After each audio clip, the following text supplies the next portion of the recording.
Métro, boulot, gynéco. Le micro des gynécos, les podcasts de la GOF. Bonjour à toutes et à tous et bienvenue sur le micro des gynécos, le podcast de la GOF qui vous accompagne au cœur de la gynécologie.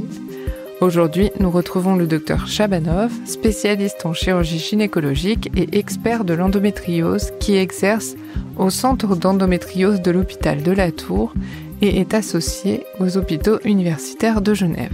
Dans cet épisode, nous allons nous concentrer sur la prise en charge des endométriomes. Si vous ne l'avez pas encore écouté, un premier épisode consacré au diagnostic des endométriomes est disponible sur notre chaîne podcast. N'hésitez pas à y jeter une oreille pour bien compléter vos connaissances. Cet épisode est animé par Océane pour le micro des gynécos. Bienvenue Stas, bienvenue Dr Chabanov, re-bienvenue sur notre chaîne podcast du micro des gynécos. On te reçoit une deuxième fois pour continuer sur ton domaine de spécialité, l'endométriose, et parler en particulier des options thérapeutiques et de l'impact sur la fertilité des endométriomes. Merci Océane, merci Léa pour cette nouvelle invitation. Alors, est-ce qu'on peut te demander de nous rappeler un petit peu les différentes options thérapeutiques qui s'offrent à nous dans un cas d'endométriome? Bien sûr, donc de manière générale, chez des femmes jeunes, sans désir de grossesse immédiat, le traitement hormonal est la règle. Donc des études ont montré qu'on pouvait obtenir une réduction de volume de plus de 50% après un traitement hormonal de plus de 6 mois. Donc c'est assez important. Donc, on peut citer les traitements hormonaux type progestatif, en particulier le Dianogest, les agonistes de la GnRH ou depuis peu les antagonistes comme le Relugolix. Et par contre, les œstroprogestatifs, ils n'ont pas d'impact sur cette diminution. Tout à fait, mais ça, les traitements que je viens de citer, c'est ceux qui marchent le mieux. Après, de toute manière, tout traitement hormonal qui arrête les menstruations a un effet sur les endométriomes. En tout cas, ça évite leur progression. Mais les traitements que je viens de citer, justement, ils ont montré une efficacité dans la réduction du volume des endométriomes. Et puis ça, on le voit clairement en pratique clinique, par exemple avec le Dianogest. Ok, super, je comprends, merci. Donc, chez des femmes jeunes, en fait, avec un endométrium typique à l'imagerie ou en cas de récidive, donc en cas de pathologie déjà connue et un examen anatomopathologique fait, un endométrium finalement de petite taille qui mesure moins de 3 cm, peu ou pas symptomatique, on peut se limiter à un traitement médicamenteux. Par contre, chez des patientes symptomatiques ou avec des endométriomes supérieurs à 3 cm, une chirurgie devrait être discutée quand même. Et chez des patientes qui ont des endométriomes de plus de 7 cm, il faut discuter d'une chirurgie en 2 temps. Bien sûr, quand on propose une chirurgie à la patiente, il ne faut jamais se limiter à la chirurgie juste de l'endométrium, mais il faut lui proposer une cure d'endométriose associée, car l'endométriose est quasi systématique avec les endométriomes. Et puis, chez des patientes ménopausées, il faut discuter d'une annexectomie, car des nouvelles études toutes récentes suggèrent un risque d'évolution maligne d'environ 10% chez des patientes qui présentent un endométrium ou une endométriose profonde. Est-ce que tu fais une différence entre la ménopause, entre guillemets, qui vient d'arriver, tu vois, qui a moins de 5 ans, ou pas? Parce qu'à un moment, on évoquait les sécrétions hormonales un petit peu résiduelles les premières années après le diagnostic de ménopause. Et il y avait certaines équipes, en tout cas, qui se restreignaient un petit peu sur l'indication radicale d'annexectomie les premières années pour permettre une conservation hormonale chez les patientes. Mais je ne sais pas vraiment où on en est par rapport à tout ça. Tout à fait. Habituellement, avant l'âge de 60 ans, même chez des patientes ménopausées, on évite de faire une annexectomie, en tout cas bilatérale. Pour la sécrétion résiduelle. Voilà, tout à fait. Par contre, on sait maintenant également que les lésions d'endométriose ainsi que les endométriomes peuvent présenter une aromatase. Donc finalement, en fait, peuvent s'auto-entretenir et ne vont pas forcément régresser après la ménopause. Donc si on peut se permettre d'attendre quelques années en étant sûr à l'IRM qu'il n'y a pas de signe en faveur de malignité. Mais au moindre doute, il faut lui proposer une annexectomie. Et je pense qu'après 60 ans, il faut vraiment discuter d'une annexectomie avec la patiente. Oui, bien sûr. Ok, oui, c'est intéressant. C'est vrai que moi, j'avais toujours gardé cette idée que ça disparaissait, mais c'est pas constant finalement. Non, tout à fait. On sait maintenant que de plus en plus de patientes peuvent rester symptomatiques après la ménopause. Et en dehors du contexte de ménopause, est-ce qu'il y a d'autres situations où on favorise une attitude expectative plutôt que chirurgicale ou médicale, pardon? Oui, tout à fait, je comprends. Donc, comme j'ai dit, en fait, ça dépend vraiment de la situation clinique. Donc, chez des patientes jeunes qui ont des petits endométriomes de moins de 3 cm, on peut se permettre voilà, d'avoir un suivi, mais un suivi qui doit être rapproché avec des échographies au moins une fois par an. Donc, en cas de récidive également, si on a déjà une analyse anatomopathologique, ou chez des patientes, par exemple, qui sont asymptomatiques chez qui on doit faire une fécondation in vitro pour une autre raison. Donc, si l'endométrium ne gêne pas pour la ponction ovocytaire, il n'y a aucune indication à faire une prise en charge avant de faire le parcours de PMA. Et j'en profite pour faire le lien avec une autre question qu'on voulait te poser pendant cet épisode, hein, mais l'impact de l'endométrium sur la fertilité spontanée et puis éventuellement si on le prend en charge ou pas. Bien sûr. Donc, comme on peut suspecter, ça a un impact négatif. Donc, il y a déjà un impact sur la fonction ovarienne avec une diminution de la réserve ovarienne. Il y a un certain phénomène d'asphyxie, de compression tissulaire, de fibrose liée à l'endométrium.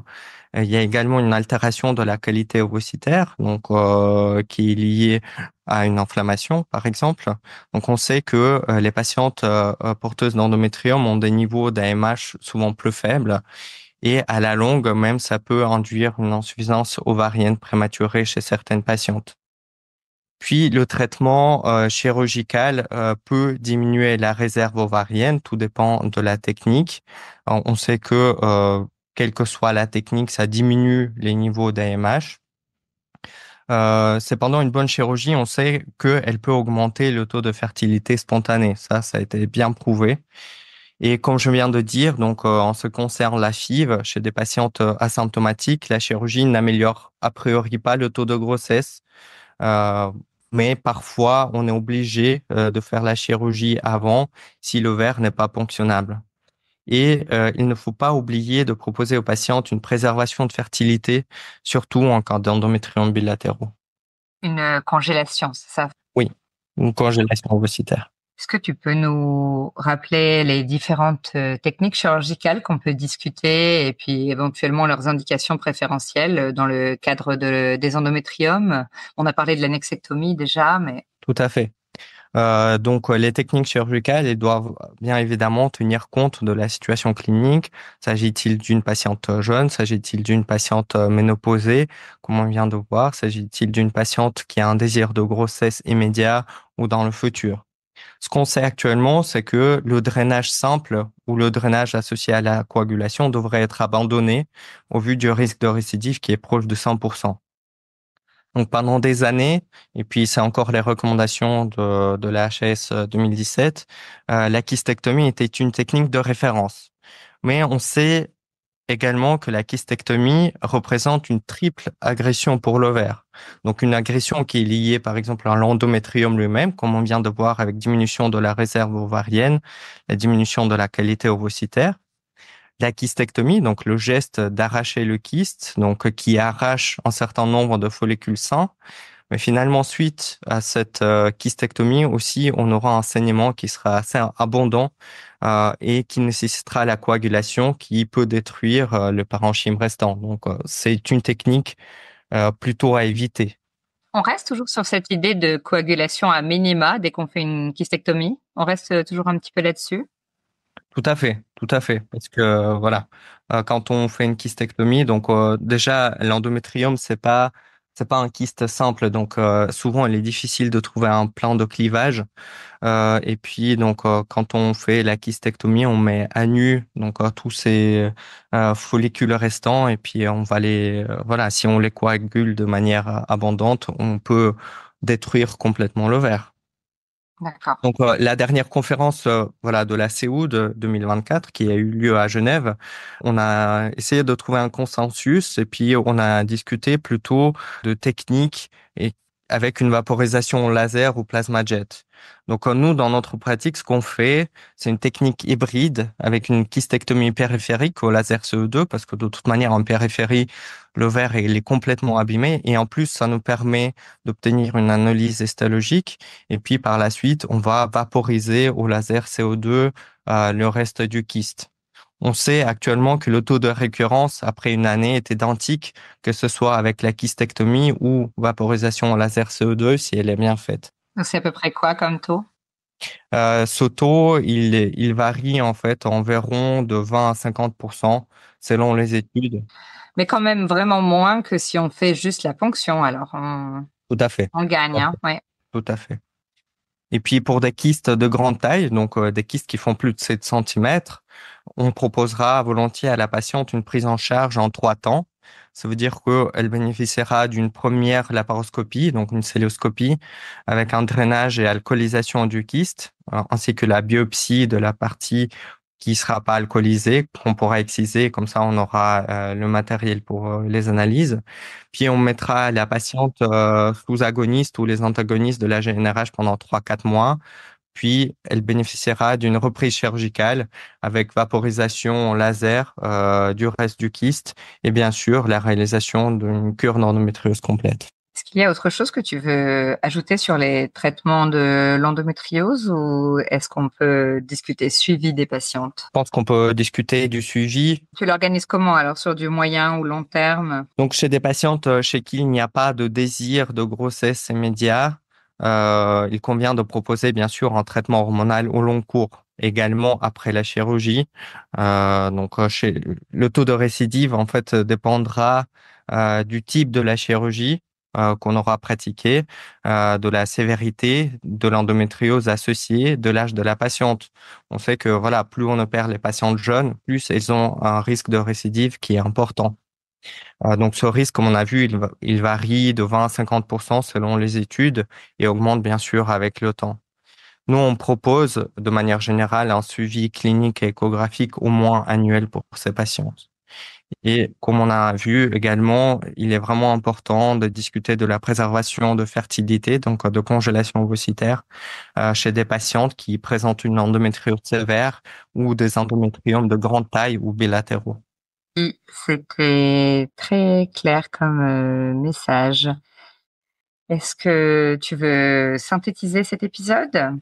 Donc, pour synthétiser, c'est pour la prise en charge. Donc, on commence toujours avec un traitement hormonal de préférence.